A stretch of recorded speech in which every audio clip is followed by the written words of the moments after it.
Hi everyone, I hope you're still staying safe and healthy at home.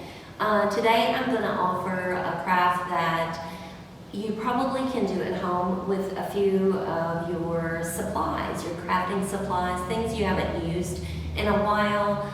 We're going to pull some of those things out, and we're going today use metal trays or any type of silver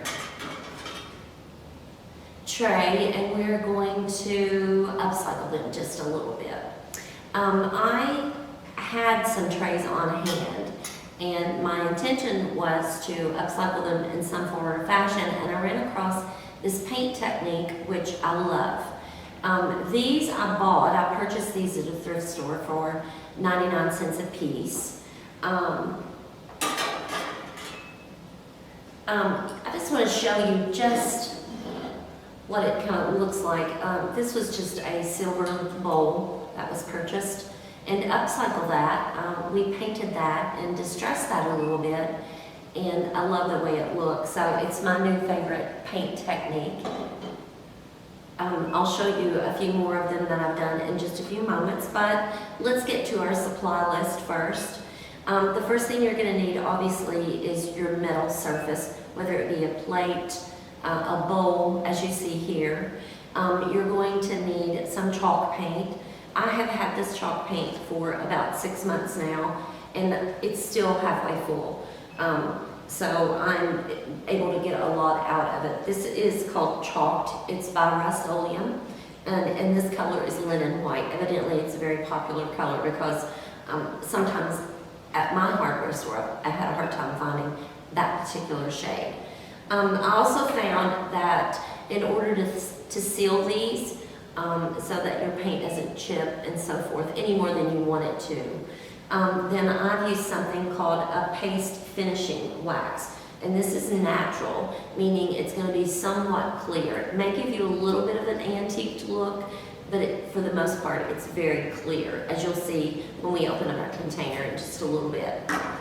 We're also going to need a low grit sandpaper. Now this is a 120 grit. You can even go to a finer grit. You can look at it and tell the grit of your sandpaper. So you want something that's not harsh, something that's very fine, almost like a nail file. Okay? And then other things that we may need are gloves, because this is quite messy. Probably not the day to wear black, because there will be quite a bit of dust with this as well. And protect your surface. I only intend to finish this one, so there should be minimal paint usage. I use this for buffing the wax out, so it's a nice soft cloth. And then I found this in my garage. I have no idea what it's for. I'm sure it's for car detailing in some way. But I use it to help dust off the surface. It seems to get in the cracks and crannies of your piece so that all the dust is removed. And then last but not least, I'm using a hairdryer so that we can quickly get through the paint process, and it dries very quickly. I find that chalk paint dries very quickly anyway. So the first thing I'm going to do is obviously select my piece. Let's get these gloves on.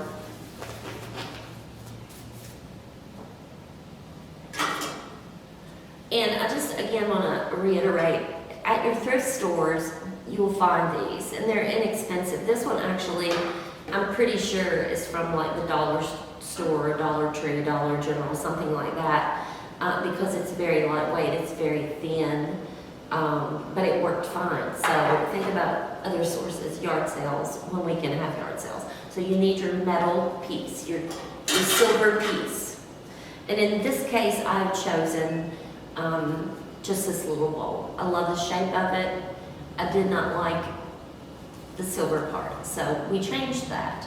And what we're going to do, and I'm going to finish this one out for you, you're going to need about 3 coats of your chalk paint. Now, before I started filming, I shook this up very well, although I just used this last night, so it should still be good. Also, I'm not you store your paintbrush in a Ziploc bag, I like the shorter one so I can leave the handle out. This is still as wet as it was last night, so something to consider there. And the top part of this, I don't know that you can see that very well, is already primarily linen white. It has 3 coats on it. It also has the wax on it, so you'll see a little bit of a shine. So I'm going to go ahead and apply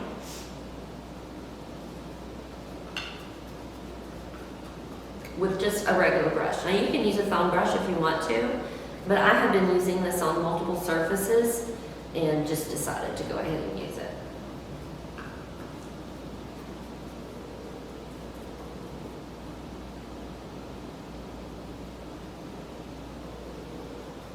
And it's going to look bad. You're going to think, this is horrible.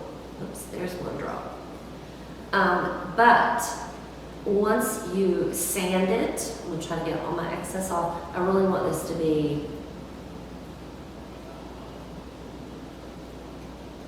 as thin as I can get it. That way it'll dry more quickly. So again, you're going to say, this is the ugliest thing I've ever seen. But you're going to be surprised at the outcome. And for those of you that are into the shabby chic, this is perfect.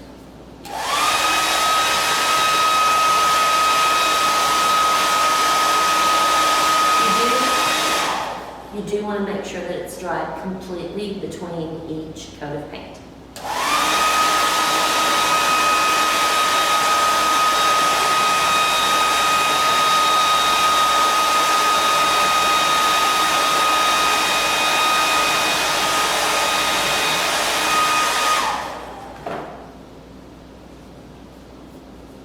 Let's put our second coat on.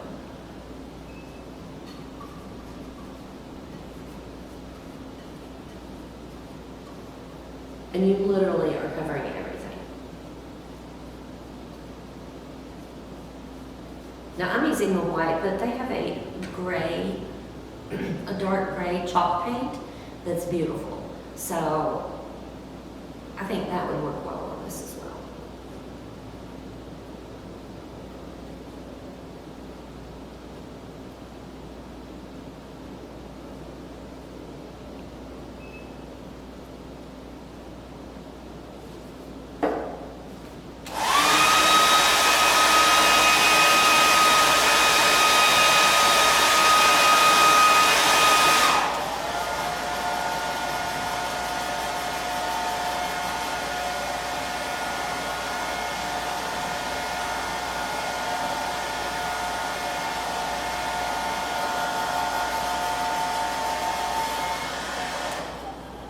Dry so quickly. I also want to point out, I don't know if you can see it on the camera or not, but there's a little yellow dot right here, which puzzled me when I first brought it to my demonstration table here. But I had, I guess I had gotten a rag or a cloth that had some stain on it from a previous project. So all I'll need to do in that case is repaint that, which I'm going to do here in just a few minutes, so I can call that one finished. I'm going to dry this one just a little bit more.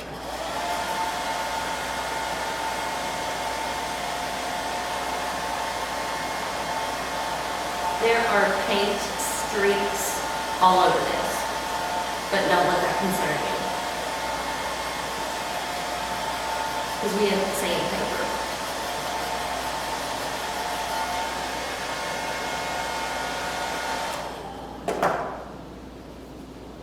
And this is our third coat.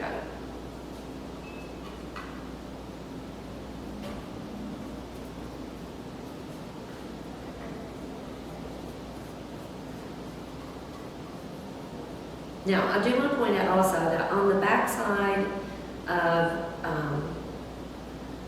all of the plates, I have just done 2 coats, so that if you did choose to hang this, or even on a flat surface, it doesn't look so unfinished. I did the same thing on the back side of this, although I did not wax it, and I did sand it, but I didn't wax it.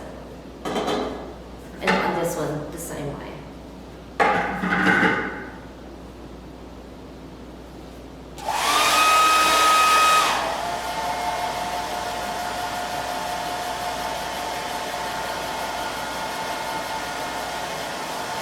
So I think paint dry.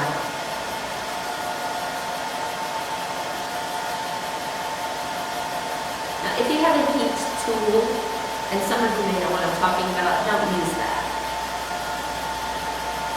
I'm afraid your metal surface would heat it pretty quickly, and I'm not sure the outcome of that.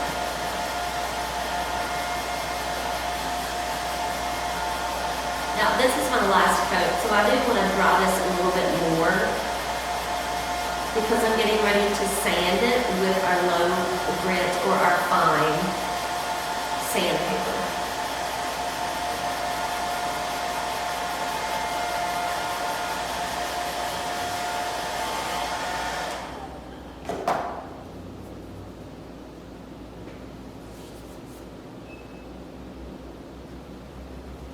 I didn't want to use that wall for that, but I did. There we go.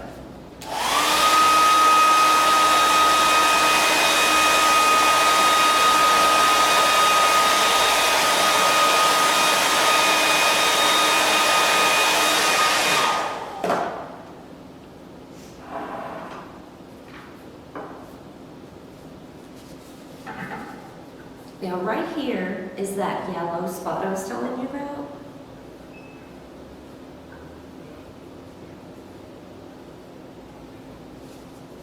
Which is now gone.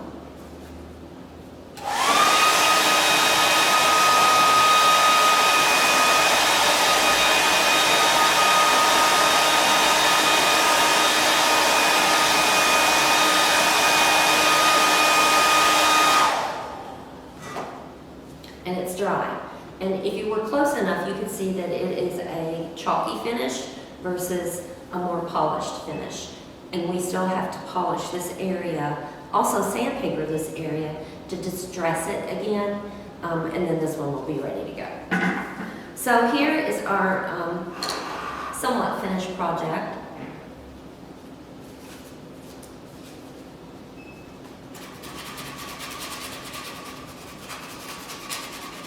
I'm going to take my sandpaper and along the already defined edges or parts, and even along the edge here, I don't mind seeing a little bit of silver in there. Trying to hold this so you can see it. Now for these little areas at the bottom here, feel free to fold your sandpaper to get in there.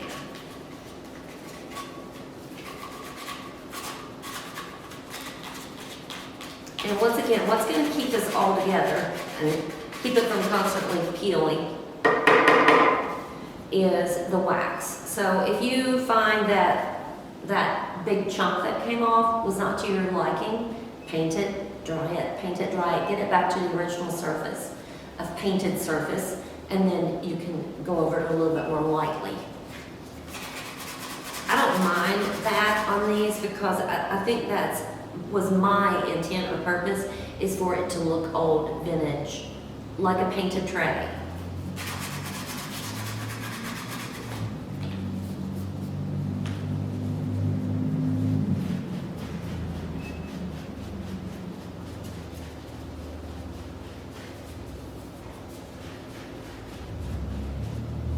Now, I'm also going to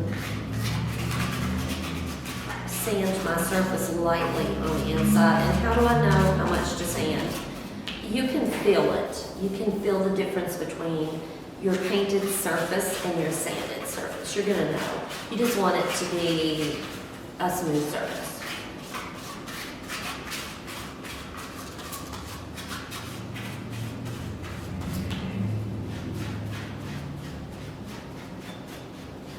See how handy this is?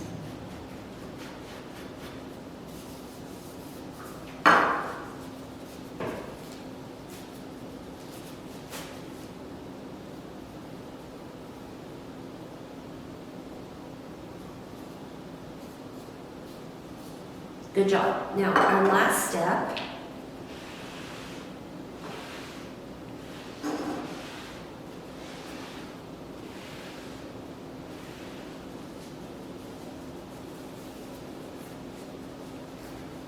is our wax paste. And that paste is going to give it a little bit of a gloss or a shine or a finish. It's also going to keep your paint intact and reduce the opportunity for more chipping. But I am going to go back and finish this plate. So a light sanding.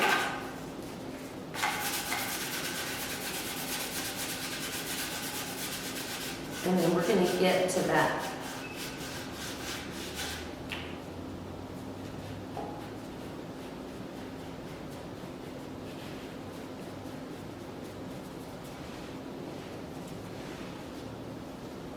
and we're back where we were, except now we need to use our paste.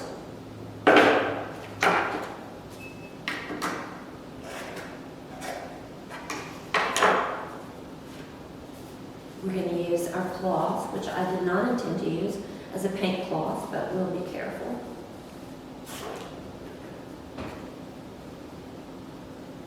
I'm just getting, a good amount on the end of this. I'm going to locate the part where I just fixed it. I'm rubbing that in.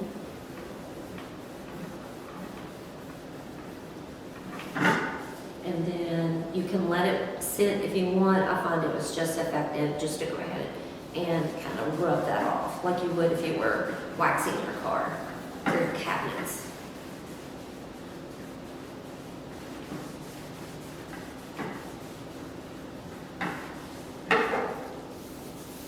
And it's gone.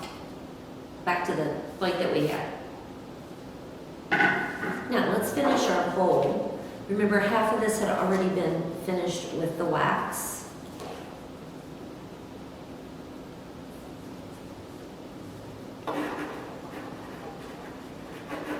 There are many other purposes for this wax, so I bought a big container. You can buy them smaller. I use them on a lot of plaques that I make and things that I upcycle, so.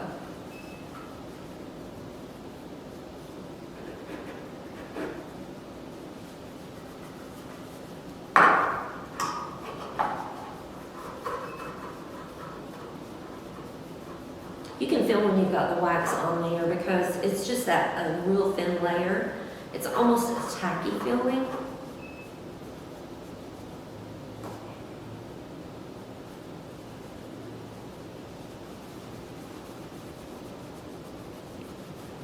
And then I just took a clean section of my cloth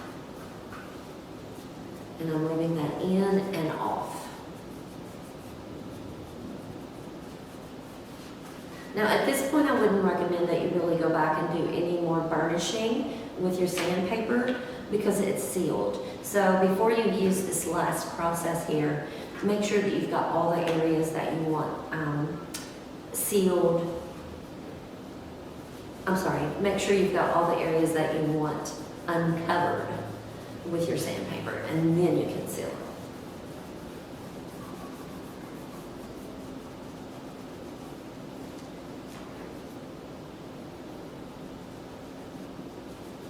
The edges obviously are going to chip more. I'm just going to chip right there where I hadn't covered that edge very well. So make sure you get your edges, especially on something like this.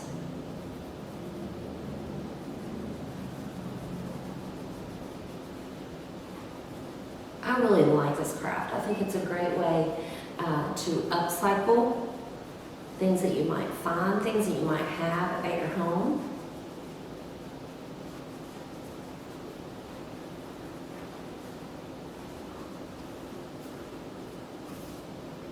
And there you go, your final project. Now this one on the back side, I have not yet finished painting. I will do that actually here in a moment just to finish it up. But you can see how easy these are. These are primarily for decorative purposes. You'll notice this one I have made, Bryant is my last name. And I didn't have, obviously I'm gonna have to get the attachments to hang these. But I did have this wide plate rack, and I think that worked out well. This is Cricut. If you use the Cricut or are aware of the Cricut, it's just the ability to put a vinyl image or various ways of cutting out images. And so I used the Cricut for the emblem that's on the front. It is not perfect, I noticed, but it's perfect to me, so I like it.